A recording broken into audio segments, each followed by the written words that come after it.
On an open plain, a woman is killing zombies. Apart from her, her companions are also fighting fiercely against the zombies. They are also unlucky. Their vehicle broke down shortly after arriving, and they were immediately surrounded by a horde of zombies. The taller woman with long hair was more fierce and killed 2 zombies in a row, but she was injured before and now she is a bit weak. The surrounding zombies are gradually closing in, while each of them is individually skilled in combat. Their teamwork is lacking. Rick's team, for instance, would never find themselves in such a situation. They would move back to back, taking down zombies and not giving them a chance to overwhelm them, just when they don't know which one to break out. At this moment, they don't care who saved them. The most important thing is to escape alive. Then they rushed through the opening in the breakout into the woods. As they ran, they stopped, because a little girl appeared in front of them. The little girl gave people a kind of clean and valiant feeling. She picks up the police hat on the ground and puts it on her head and proudly says her name.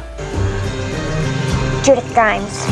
People from Alexandria SafeZone are desperately searching for her as they had gone out hunting and she disappeared in the blink of an eye. Upon hearing the call, Judith rushed out. Aaron was visibly relieved to see her unharmed. The group then notices that there are 5 unfamiliar individuals accompanying Judith. Eugene and the others look at them warily. The chubby man introduces himself as Luke and explains that Judith saved them. Aaron and the others are helpless at Judith's behavior in helping others. Rosita reminds Judith that they need to follow the rules. By this point, the pursuing zombies have caught up. The team of 5 is on alert. To everyone's surprise, Eugene to walk up with a cold face and pull out the knife on his belt. Clearly, the 5 years that have passed have seen Eugene's rapid growth. He is no longer the timid, submissive individual he used to be. He has transformed into a competent survivor. Several zombies are dispatched, but more are approaching. They have to leave the area first and decide what to do later. Judith, with her kind heart, wants to help them. She straightforwardly declares that if they don't leave,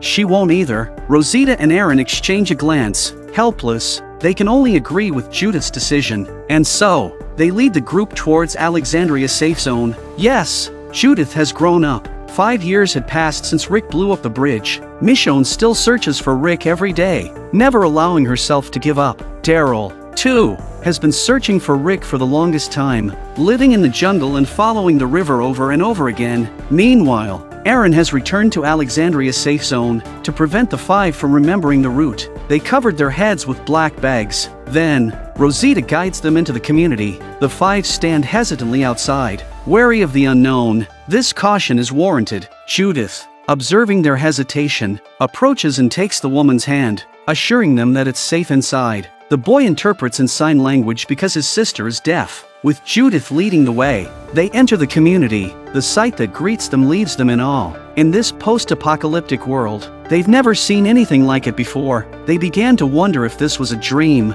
In reality, Alexandria SafeZone has been renamed the City of Alexandria. After 5 years of development, the community has expanded by more than triple its original size. They even welcomed a portion of the once notorious The Saviors, those with kind hearts. The population has surged dramatically. Now, they are self-sufficient, cultivating crops and vegetables, utilizing solar power for energy. If Deanna could see that, she'd be happy. Gabriel emerges from the church, exuding an air of maturity. Do any of you remember who Aaron's daughter is? The residents gather around to watch as well. Rosita asks Siddiq to check on the injured woman in the carriage. After assessing her condition, Siddiq decides to take her to the infirmary. Magna, the injured woman's companion, is uneasy and wants to go with her, but DJ stops her. DJ, who once belonged to the Saviors, joined Alexandria SafeZone later. These strangers won't be easily let inside the community. Just as they were in a standoff, a figure on horseback returned. It was Michonne. Naturally, Michonne noticed the new faces and walked towards them. Her face was stern, radiating an intangible sense of authority. Michonne scrutinized the newcomers, even searching Magna. Seeing her uncle being blamed, Judith rushed out to admit that it was her decision. Aaron also spoke up, thinking that these newcomers were not in danger. He believed their arrival was fated, and suggested their case be discussed in the council. Aaron is not in favor of the current Michonne because of the Jocelyn incident. Michonne has become too cold. Gabriel, the head of the committee, also said that it's already late today and the committee will be convened in the morning. Michonne didn't say anything, but she had these people locked up. Okay. Put them in holding.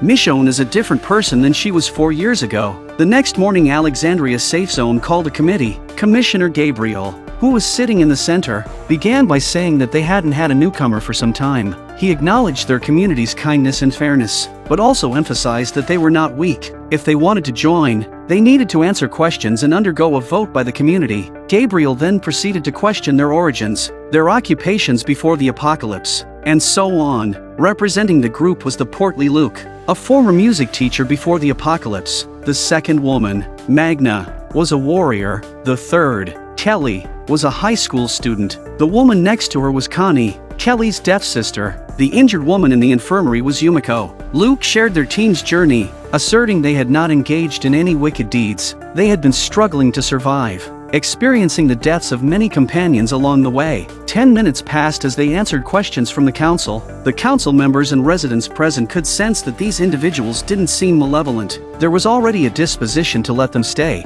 However, at that moment, Michonne interrupted their decision-making process. Michonne stood up and spoke to everyone in the room. As a community, we want to be kinder, even more generous and compassionate, but we've learned painful lessons. Everyone needs to understand that the decisions we're about to make could have serious consequences. After speaking, Michonne approached the woman named Magna and asked her to show her left hand. Magna's hand had 3 black marks on it. Others were confused, not sure what this meant. Michonne raised Magna's hand and said, "Anyone with 3 marks on their hand indicates they were serious criminals before the apocalypse." People began to exchange glances. While a stint in jail doesn't make Magna a bad person, there is still some doubt in people's minds. Just because she was a prisoner. I can explain.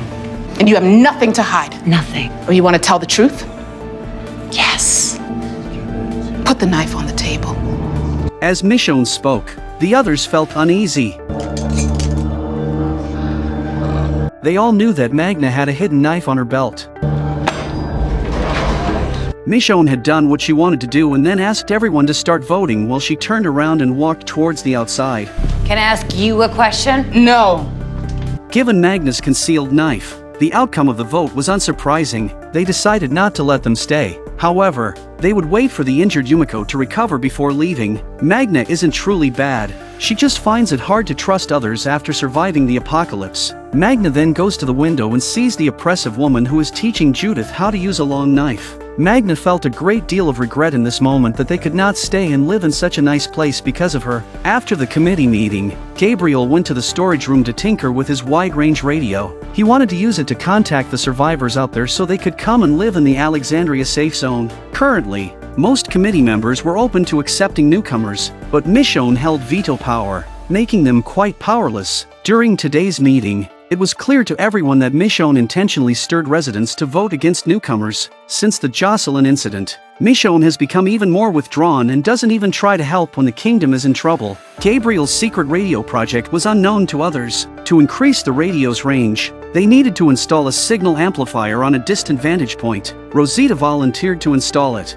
not for any other reason but because she and Gabriel were now a couple. In the afternoon, Rosita asked Eugene for help in installing the amplifier. Eugene had always been fond of attractive women. A long time ago, Eugene had feelings for Rosita, but she was with Abraham back then. Now, Eugene couldn't understand why Rosita was with Gabriel instead. So, Eugene indirectly remarked that there were too many physically strong but mentally simple men. Wondering why Rosita didn't consider better options, the meaning behind his words was clear, but Rosita pretended not to understand. As they were talking, something happened up ahead. The dirt was laid down by them, and the dense footprints on it indicated that an army of zombies was heading east. Fortunately, their destination was a tower to the west. 30 minutes later, Eugene reached the top of the tower and successfully installed the amplifier. Rosita confirmed everything was in order. Just as Eugene was about to come down, he saw a horde of zombies walking in the distance. Sweet sassy Molassie. Row! Herd!